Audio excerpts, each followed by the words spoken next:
Okay. Hi.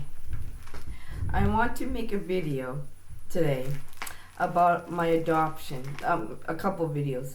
This is one. It could be in section like part 1, 2, 3 in different titles.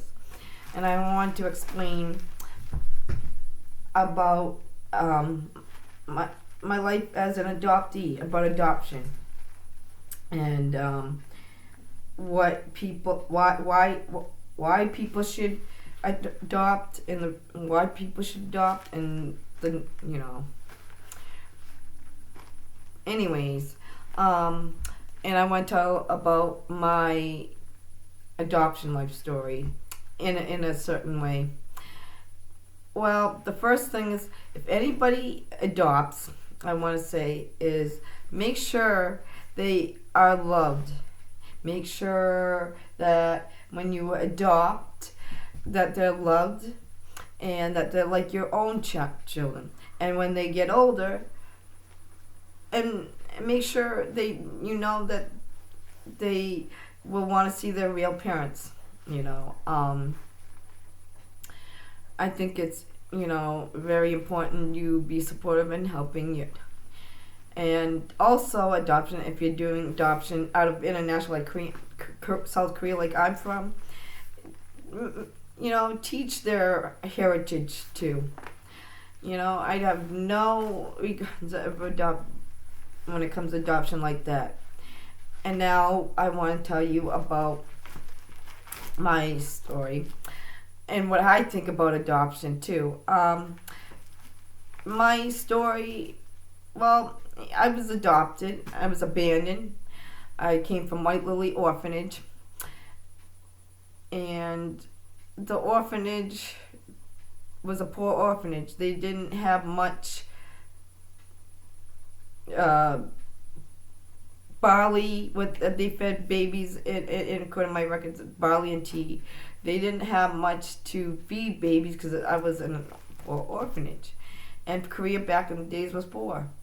And so, plus there was a lot of babies to help out. There was a lot of babies to be fed. And then my mother abandoned me. So now, and we feel, when we abandon, we feel rejected, and we feel like they don't want us, and we feel rejected, and they don't want to have nothing to do with us. And I just wanted to shine some light, and and my parents adopted me, and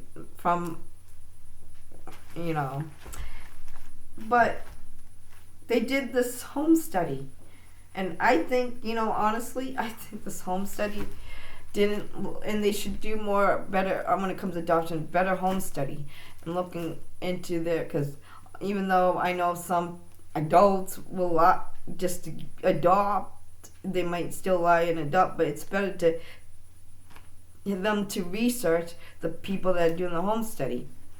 So, anyways, I got adopted. My life now as a baby,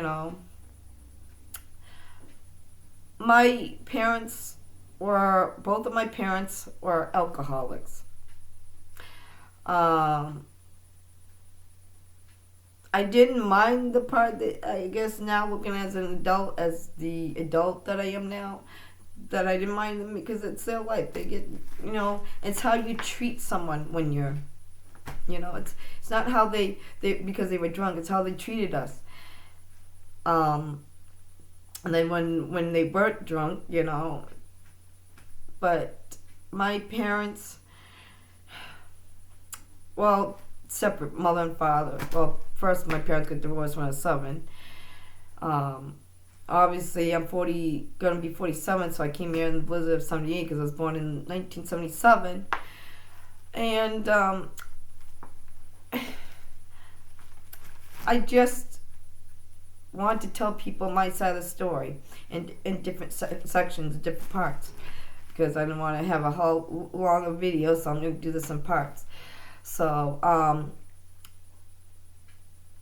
I was abused by both my mother and father. Okay, physically abused, and and I was physically abused, and trauma, when it comes to being physically abused, trauma, physical. But as they say, bruises go away. You know, you get abused, and bruises go away. Although, in my opinion, yeah, they went away, but it still hurt. But there's other things that hurt me more, you know, or hurt just as the same. Because bruises go away, so it's not like I have any bruises. What's the bruises inside is not what goes away.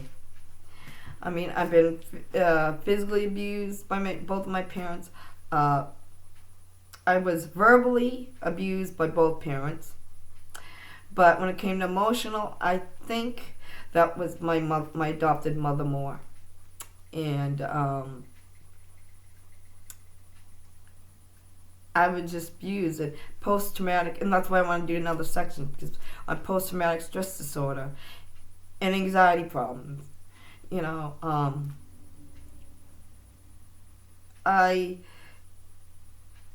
was, you know, and then when I was 19, I was molested, and I feel like because I was 19, and as people know, 18 as an adult, I felt like I could have done something more, but I, you know, because I learned slower at a slower rate, like taking tests. You know, that's another video of learning disabilities that people have, and you know, and then I would like to do a PTSD, anxiety, video, because of the whole thing that I've been through. Because and now I'm 47. I'm going to therapy. I mean, it does help to talk to someone. You know, and also it helps to talk to family, because it's not hard. It's, you know, I see some people think, oh, talking about your problems don't help. It does. I don't know what but anyway, and some people like to bottle it down. That's the thing, when whatever it is. I never like to share about it, and I have information. But being molested, being verbally insulted, and emotionally, mentally, psychological abuse, control my finances, controlling me, making me, and then verbal, making me feel stupid, always call me stupid, or maybe she thought I was stupid because I saw right where she didn't want me to have testing done, curriculum or assessment testing back in middle or high school. Maybe because there was a lot, because I had a learning disability. I don't know. Or maybe she just didn't want me to do testing to see how to get me more help. I don't know. So she always made me, you know, control my. She always insulted me. Always verbally yelled at me, and both of them. And my father, you know, molested me at 19, and I felt so weak, and all the insults that my parents gave me. And now people wonder about PTSD and anxiety. Well, when people have anger or attitude or temper, it brings back my past. There is such thing as called the past, called PTSD. You know, when I felt weak, but I had help from a cop in my own town, and I've been trying to find her, because I think she should be get an award for what she done for me. No one else believe me except for my family now. You know, they know what's going on, me, my in-laws, and my husband. When I was 19, I just felt so weak, and all my life I thought I didn't want it because I was getting physically abused at home as a kid. I didn't want to get my parents in trouble. I thought they were supposed to love me like I'm their own. I didn't want to tell school. Some kids now these days, they have to say something at school. I didn't. I give kudos for those people to reach out to a teacher or a teacher when a teacher asks, or to be brave enough. Because my scars were hidden. I had to wear long sleeves. My bruises, the abuse, thank God I didn't get nothing on my face. But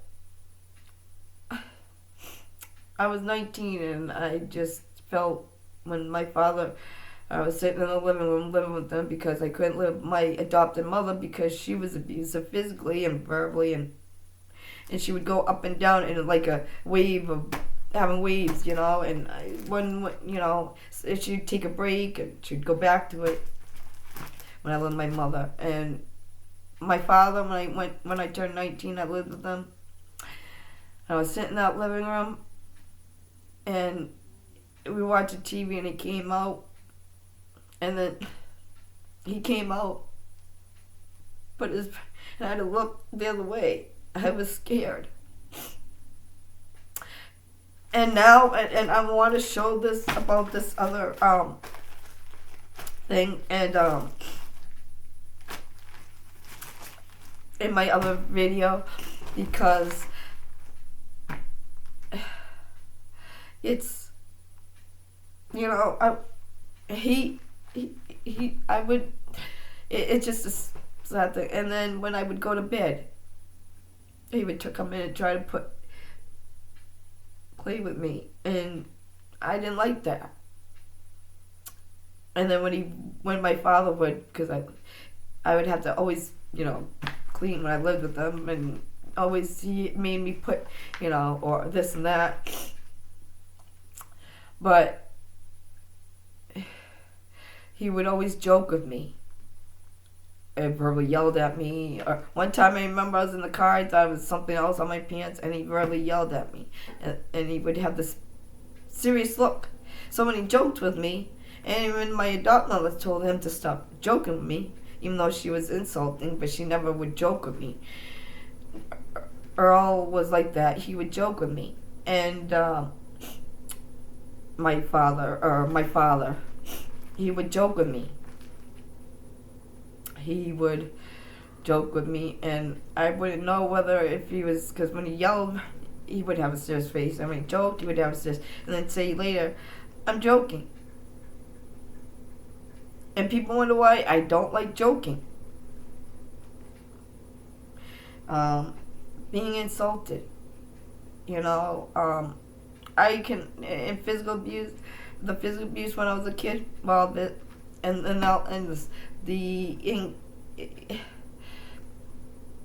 the physical abuse that I've gotten, like I said, and throughout that I had to wear long sleeves, they were hidden, or was that,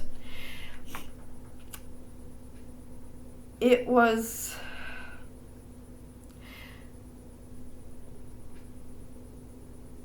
the physical abuse, like I said, bruises go away, but inside, when it comes to insult words, verbal, it sticks with you. The emotional, it sticks with you. Then being another part of growing up, being adopted, I got bullied in school. And when I already had this type of life at home, I got bullied in school. And then when I would walk around my town, I'd get bullied. I didn't like it. And now I have borderline personality disorder. I have anxiety, PTSD, and depression. And I have like I said, I have a learning problem. It is genetics, which in videos I could try, put in other videos. I learned slow, and I have no idea what learning does, but I know I wasn't good in math, so it must be dyscalculia that I have. And I have attention deficit disorder, ADD, and ADHD. And they say an ADHD is a symptom of talkative, so I am very. So, anyways, I can explain those in different videos that I would like to make. And growing up in as adoption in my life, this is how I grew up. So for people that want to adopt, listen to the story. Treat your kids good. And my life, this is how I lived. And I also I've been in and out of hospitals. I lived in homeless shelters because I was afraid of my mother. And I just want to explain. Now, in my next video, I want to explain the side of, because I do have, there's always my story about being molested. Then there's the middle, the truth, and and there's no, and I have the records. And I wanted to say this in this next video. And then the third, I want to do different sections of like what PTSD is and so forth. But I wanted people to hear my story about how I've been growing up as an adopted. Now as 47, I'm by my own. I have a true love of my life, and I have a smart, beautiful daughter. Smart and beautiful daughter. That's what I could say. So I just want people to know what my story was. And please, if you like this video or any of my other videos that I have previously in the past, hit thumbs up, view it, and I just want people to know my story as an adoptee. That I didn't have, and I always thought my parents loved me. That's why I never wanted to get them in trouble. My father, like I said, my father, adopted father, I got him in trouble. I have court records that I want to say in my next video. But this is his side. Now you heard my side. But the truth, because I want to say that not just only has my father molested me, the other stuff I've been through rape. I got raped by this black guy, which I have. I got raped by a black guy. Try to move on, and what happens? He comes, and I've seen him again. But the guy, and I have proof that because I have pictures, but I can't find them because back in whenever I can't be, like 20 years ago, I think maybe, I'm not sure, but they took pictures of me with this because he tried to sexual assault me. So I had bruises all over me, and he was a black guy. I can't think of his name. It could be it was a black guy. I know he's it's online somewhere if I can figure out what. But I did have pictures. It was Polaroid pictures, but I was trying to get in touch with Marvel, and they said they didn't have them. So now I have tried to reach out, because before I thought they said the courthouse might have the old photos or whatever. Because how are they going to get rid of photos when he's still, used in the future? I just don't understand. So I have been raped before, too, and I've been raped by and I have been raped by a coworker. And that's in these workers, and he said he had. And anyways, I'm only gonna explain to what my father in the next video, what his thing is, and the truth is been on and now that's the truth. The truth is obviously that I'm the victim. He's the pedophile, my adopted father. So. In the next video, I will tell this, and then I want to talk about PTSD and anxiety more. And I also want to make another video about PTSD. I want to make another video on what I think of the predator hunters out there. So, goodbye, and I hope you like this video. Hit thumbs up. And if anybody wants to make a comment, please do so. Bye.